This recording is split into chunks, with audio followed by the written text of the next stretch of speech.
Salut, bienvenue dans ce format court où on parle de calcul intégral. On commence par une définition. On a besoin d'une fonction f dérivable sur un intervalle i. Et qu'est-ce que c'est qu'une primitive de petit f sur i? C'est donc une fonction qu'on écrira de manière traditionnelle par grand F, une fonction grand F qui sera dérivable et qui vérifiera grand F' de x égale petit f de x, quel que soit x appartenant à cet intervalle. Donc en fait, pour faire court, une primitive, c'est l'inverse, entre guillemets, d'une dérivée.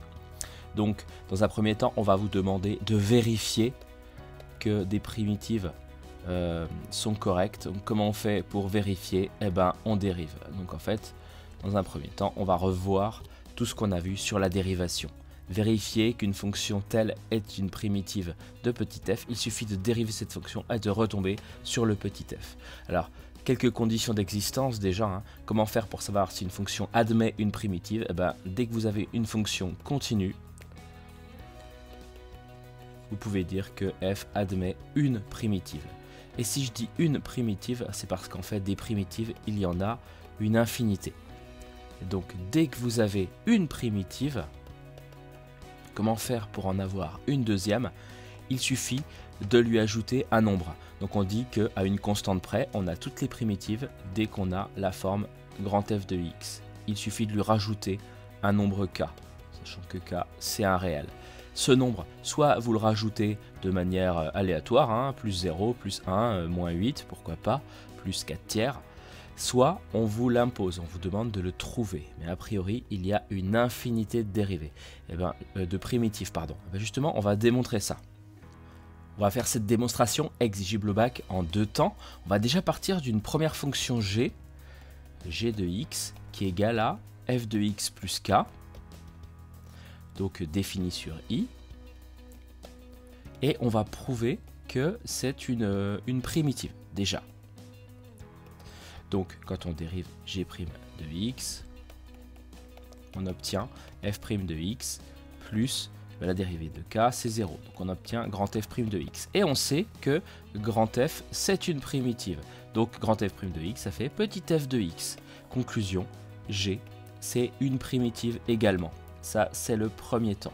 Donc, on a montré, en fait, que les fonctions du type f de x plus k sont des primitives. Ça marche bien. Ça vient du fait que quand on dérive k, ça fait 0. Et on part sur un deuxième point cette fois-ci. On va partir sur une primitive quelconque. Donc soit g, une autre primitive de f que grand F. On va montrer qu'elle s'écrit grand F plus k. Donc j'ai besoin pour ça d'une nouvelle fonction h de x qui va être égale à la différence entre g de x et f de x. Donc elle est définie sur i, bien sûr. Elle est dérivable sur i aussi puisque g l'est, vu que c'est une primitive, et que f l'est aussi. Donc qu'est-ce qu'on va pouvoir dire de h' de x? Dérivée d'une différence, g' de x moins f' de x, et gf ce sont deux primitives, donc on obtient petit f de x moins petit f de x, c'est-à-dire 0. On a une fonction dont la dérivée est nulle, ça on a déjà vu, ça veut dire que h est constante. Donc en fait, on peut écrire h de x sous la forme k. K c'est un nombre réel. Donc conclusion, qu'est-ce qu'on a montré? On a montré qu'en fait, g de x moins f de x était égal à k. C'est-à-dire qu'en fait, g de x, comment je peux l'écrire? Si je passe le grand f de l'autre côté, je peux l'écrire grand f de x plus h de x, mais je viens de montrer que c'était k. Donc voilà. En deux temps, je répète, pourquoi? Parce qu'on a montré que les fonctions du type grand f de x plus k sont des primitives, et on a montré que si on a une primitive, forcément, elle est de la forme f de x plus k. Donc on a bien une équivalence derrière cette propriété. Vient ensuite tout naturellement le tableau des fonctions de référence, donc il faut connaître les primitives grâce aux dérivées, donc il faut savoir les retrouver plus que les apprendre par cœur. Quand vous dérivez à x, vous retrouvez a. Ici, x carré, on pense à x carré que quand on dérive, on trouve une fonction de puissance 1, x, sauf que x carré ça fait 2x, donc on est obligé de rajouter un facteur devant 1 demi.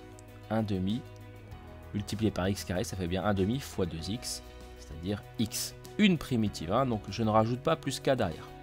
Ici, en fait, on va faire monter le degré de 1, et si on le fait monter de 1, quand on dérive, ça fait n plus 1 multiplié par x puissance n, il y a un n plus 1 qui n'existe pas ici, donc on divise par 1 sur n plus 1.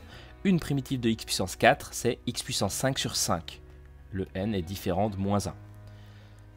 Ici,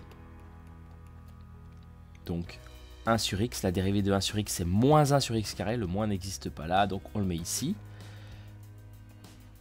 La dérivée de cosinus c'est moins sinus, donc en fait, qu'est-ce qu'il faut mettre comme fonction pour avoir cosinus quand on dérive? C'est sinus. La dérivée de sinus ax plus b, c'est cosinus ax plus b multiplié par la dérivée de l'intérieur par a, qui n'est pas là, donc en fait on va mettre un 1 sur a devant, d'où le a non nul. Ici de manière symétrique, moins 1 sur a cosinus ax plus b. Et la dernière, quelle est la fonction dont la dérivée est 1 sur x? C'est ln de x sur r plus étoile. On va maintenant parler des opérations. Donc si vous avez deux primitives de petit f, grand F et grand G, primitive de petit f et petit g, eh bien on va pouvoir dire que grand F plus grand G, c'est une primitive de petit f plus petit g. Donc au niveau des sommes, ça ne pose pas trop de problème. Au niveau du produit avec un réel, non plus. Si vous avez grand F primitif de petit f et puis A un réel, alors vous pourrez dire que A fois grand F, c'est une primitive de A petit f. Pas de souci à ce niveau-là. Là où ça se complique, c'est au niveau des produits et des quotients de fonctions, puisqu'en fait, si vous y réfléchissez 30 secondes, il faudrait avoir les formules que vous connaissez. U fois V, par exemple, vous savez, quand on dérive, ça fait U'V plus UV'. Donc pour retrouver un produit, il faudra avoir une forme comme ceci dès le départ, ce qui est quand même un peu compliqué. Donc en fait, on travaille avec ce tableau qu'il faut maîtriser donc pour arriver à retrouver les formes. Ici, c'est pas la peine d'essayer de chercher quelque chose de ce type, ça n'arrivera pas. En revanche, dès que vous avez une forme du type U' exponentielle U, c'est que la primitive c'est exponentielle U. Une primitive en tout cas. Si vous en voulez une autre, vous rajoutez une constante. On vérifie, la dérivée d'exponentielle U, ça fait bien exponentielle U fois U'. Pareil, quand vous avez un quotient, en fait, c'est que vous êtes probablement avec quelque chose de ce type U' sur U carré. En fait, la fonction de base sera toujours au dénominateur. Et donc, quelle est la primitive de 1 sur x carré? On l'a vu tout à l'heure, c'est moins 1 sur x. Donc là, ça va faire moins 1 sur u. La dérivée de moins 1 sur u, ça fait bien 1 sur u carré fois u' ici. Si vous avez un produit, comme je vous le disais précédemment, ne cherchez pas quelque chose de ce type, mais plutôt ici. Si vous avez u' fois u puissance n, pensez déjà au x. X puissance n, la primitive, on a vu que c'était x puissance n plus 1 sur n plus 1. Ben ici, on va partir sur u puissance n plus 1 sur n plus 1. Quand vous dérivez, on retrouve bien ceci. Pour les racines carrées, c'est impossible de chercher, en tout cas c'est impossible, c'est compliqué de chercher une primitive de cette chose-là. Donc si vous avez des racines carrées, ce sera probablement au dénominateur. La primitive de u' sur racine de u, ça va être... Alors si je prends racine de u, la dérivée de racine de u, c'est 1 sur 2 racine de u fois u'. On y est presque, mais il y a un 2 qui n'apparaît pas ici. On va le mettre ici.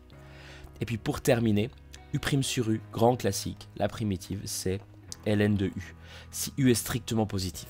Si u ne l'est pas, strictement positif, on écrira alors ln de valeur absolue de u, avec u de signe quelconque, mais non nul. Voilà pour ce tableau décomposé. A bientôt pour la suite.